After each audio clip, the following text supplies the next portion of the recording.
ये हालांकि अभी भी टेक्निकली ये प्राइम मिनिस्टर हैं, बहुत ही जल्द अपनी कुर्सी छोड़ देंगे, मगर ये पूरी कोशिश कर रहे हैं कि इनके जाने के बाद ये व्यक्ति ऋषि सुनाक ये ब्रिटेन का प्राइम मिनिस्टर ना बन जाए।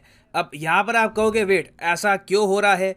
ऋषि सुनाक जो इंडियन ओरिजिन के हैं, अगर ये यूके के प्रधानमंत्री बन जाते हैं तो इतिहास रचा जाएगा, क्योंकि इतिहास में कभी भी एशिया से, जी हाँ ये बात इंडिया सब कॉन्टिनेंट तक नहीं रही, कोई भी एशियन ओरिजिन का आदमी कभी भी यूके का प्राइम मिनिस्टर नहीं बना। सारे यूके के प्राइम मिनिस्टर आप अगर देखो तो वाइट कॉकेशियन ही रही हैं। पहली बार होगा कि एक नॉन वाइट इंसान बनेगा यूके का प्राइम मिनिस्टर। तो इस वीडियो में हम बात करेंगे कि बोरिस जॉनसन पूरी कोशिश क्यों कर रहे हैं आज के समय कि ऋषि सुनाक यूके के पीएम ना बने। कई रिपोर्ट्स आ रही हैं कि बोरिस जॉनसन ने लिटरली ये कहा है, एनीवन बट ऋषि सुनाक, किसी को भी मैं एक्सेप्ट कर लूंगा, बस ऋषि सुनाक यूके का प्राइम मिनिस्टर नहीं बनना चाहिए। तो सब कुछ इस वीडियो में मैं आपको समझाऊंगा, ये भी बताऊंगा कि ऋषि सुनाक के एक्चुअली यूके के प्राइम मिनिस्टर बनने के चांसेस कितने हैं, बाकी कंटेंडर्स कौन कौन से हैं, everything will become crystal clear. मगर आगे बढ़ने से पहले आपसे एक क्वेश्चन पूछूंगा। क्वेश्चन यहां पर यह है कि हाल ही में टाइम मैगजीन ने इंडिया की 2 लोकेशंस को कहा है कि ये ग्रेटेस्ट प्लेसेस ऑफ 2022 में आती हैं। तो आपको बताना ये 2 प्लेसेस कौन कौन सी हैं, अहमदाबाद केरला, दिल्ली मुंबई, कोलकाता लद्दाख या फिर गोवा दिल्ली। कमेंट सेक्शन में करिए उत्तर, सही आंसर आपको मैं दूंगा वीडियो के एंड में। ना यहाँ पर मैं एक बात क्लियर कर दूं कि ऐसा नहीं है कि यूनाइटेड किंगडम में चुनाव हो रहे हैं। कुछ लोगों ने यहाँ पर यह अज्यूम कर लिया है कि यूनाइटेड किंगडम में चुनाव हुए हैं और लोगों ने एक इंडियन ओरिजिन वाले इंसान को बहुत सारे वोट दे दिए हैं। ऐसा कुछ नहीं हुआ। अगर ये चुनाव हो रहे होते जहाँ पे यूके का आम इंसान वोट करता तो शायद ऋषि सुनाक रेस में भी ना होते। यहाँ पर देखो बात ये चल रही है कि यूके में जो कंजर्वेटिव पार्टी है, जो पार्टी आज के समय सत्ता में है, उसके अंदर कौन वोट जीतकर नया लीडर बनेगा इस पार्टी का। यूके में आप अगर देखो तो 2 मेन पॉलिटिकल पार्टीज आपको मिलेगी, जैसे यूएसए में है डेमोक्रेट रिपब्लिकन, उसी तरीके से यूके में जो 2 मेन पॉलिटिकल पार्टी है, एक तो है कंजर्वेटिव, ये हो गई इनकी राइट विंग पार्टी, दूसरी पार्टी है लेबर, ये हो गई इनकी लेफ्ट विंग पार्टी। आज के समय कंजर्वेटिव पार्टी पावर में है और इनके पास यूके की लोकसभा में, जिसको ये लोग हाउस ऑफ कॉमन्स कहते हैं, टोटल 358 सीट्स हैं। तो इनकी मेजॉरिटी कहीं नहीं जा रही। यूके में 2024-25 तक कोई चुनाव नहीं होंगे। हाँ, मगर कंजर्वेटिव पार्टी में प्रॉब्लम यह है कि रिसेंटली सिंस बोरिस जॉनसन ने रिजाइन कर दिया एज पार्टी लीडर, तो अब पार्टी को चाहिए नया लीडर और एक नया पीएम भी चाहिए। तो अब पार्टी के अंदर ही जो ये 358 एमपी हैं, उसके अलावा कुछ और जो इनके मेंबर्स हैं, ये सब लोग इंटरनली वोट करेंगे और डिसाइड करेंगे कि नया लीडर कंजर्वेटिव पार्टी का कौन होगा।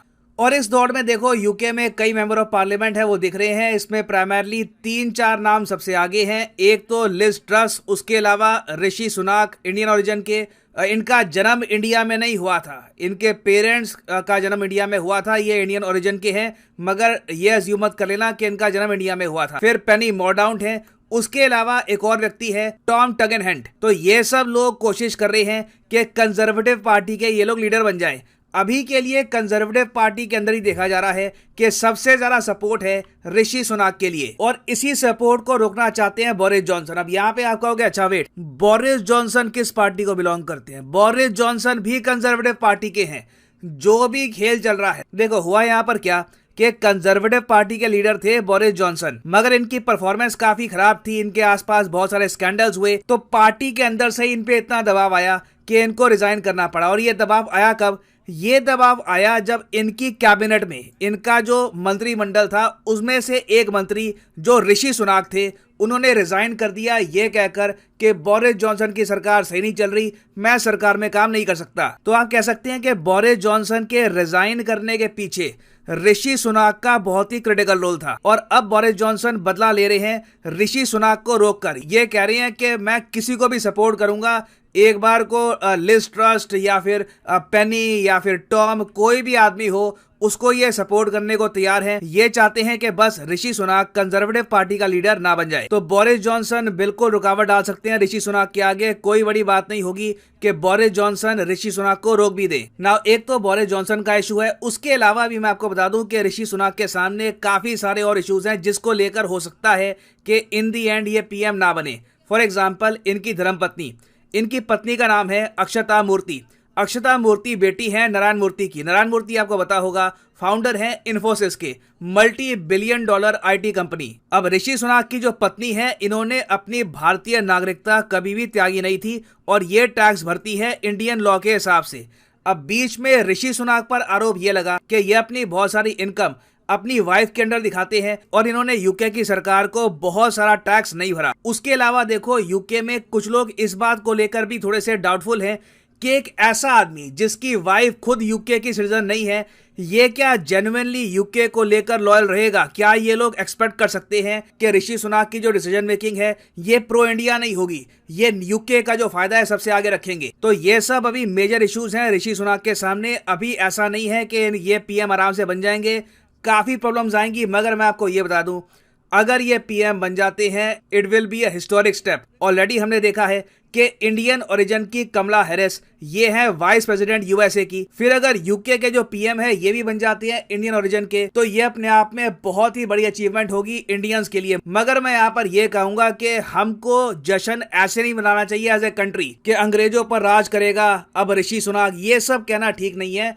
कि उन्होंने हम पे राज किया था, अब हम उन पे राज कर रहे हैं। ऋषि सुनाक यूके के लिए सोचेंगे, यूके के लिए ही ये एक्ट करने वाले हैं। अगर आपको इसे उपलब्धि की तरह देखना है तो आप इससे ये सीख सकते हैं कि हमारे देश का जो डीएनए है, हमारे देश के जो लोग हैं, इनमें इतनी काबिलियत है कि ये साइंस एंड टेक में आगे बढ़ सकते हैं, दूसरे देशों के पीएम बन सकते हैं, वाइस प्रेसिडेंट बन सकते हैं। तो पोटेंशियल हम में बहुत सारा है। हाँ, मगर मैं ये कहूंगा कि हम लोग अपने ही देश इंडिया में उस पोटेंशियल पे प्रॉपरली काम नहीं कर रहे। और हाँ, अगर यहाँ पे आप ये जानना चाहते हैं कि इंडिया और यूके एक फ्री ट्रेड एग्रीमेंट पे साइन करने वाले हैं, तो क्या ऋषि सुनाक के आने से फ्री ट्रेड एग्रीमेंट आसान हो जाएगा? तो मैं अगेन ये कहूंगा कि ये अज्यूम मत कर लेना कि हमारे जैसे दिखने वाला आदमी अगर इनका पीएम बन गया तो ये हमको कुछ छूट देगा। ऐसा कुछ नहीं होने वाला।